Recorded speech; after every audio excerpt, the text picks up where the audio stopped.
미국 대선 경선의 최대 분수령이죠.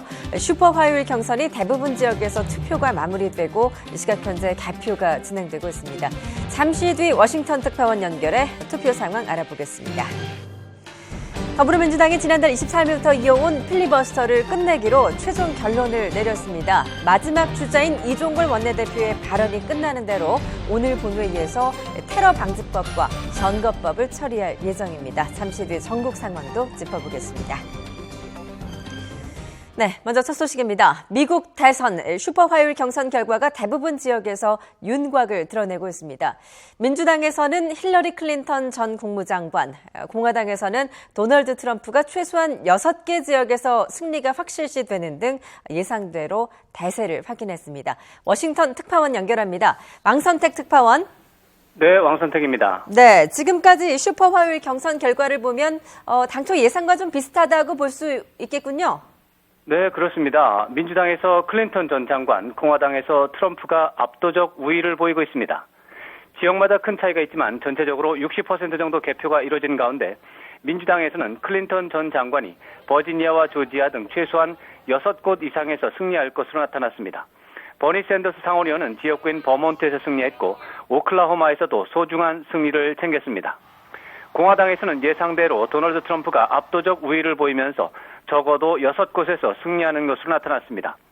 테드 크루즈 상원의원은 최대 관심 지역인 텍사스와 오클라호마에서 승리하는 것으로 나타났습니다. 아칸소에서는 트럼프가 다소 앞서는 가운데 테드 크루즈 의원과 마르코 루비오 의원이 추격하는 양상이 전개되고 있고요.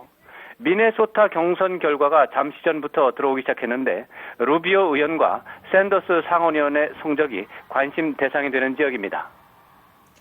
네, 오늘의 경선 결과가 앞으로 경선 일정 또 미국 대통령 선거 구도에 어떤 영향을 좀 미칠까요?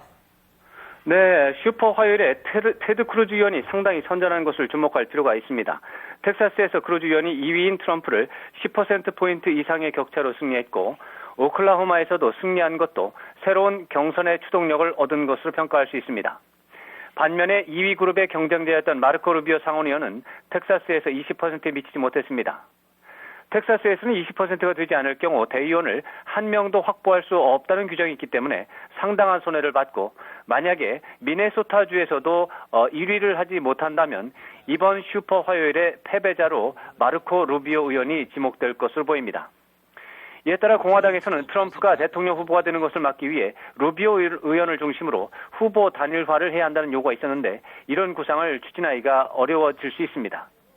반면에 공화당은 오는 15일부터 경선 규칙이 승자 독식제를 중심으로 운영되기 때문에 앞으로 트럼프는 가는 곳마다 대의원을 싹쓸이하면서 결국 공화당 대통령 후보가 될 가능성은 더 커질 것으로 예상됩니다. 민주당에서는 클린턴 전 장관의 대세가 확인이 됐고 샌더스 의원이 대통령 후보가 될 가능성은 줄어든 것으로 보입니다.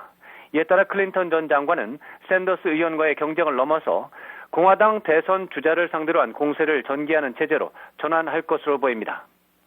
특히 매사추세츠에서 승리를 거둔 것은 샌더스 의원의 아웃사이더 돌풍을 잠재우는 효과로 이어질 전망입니다.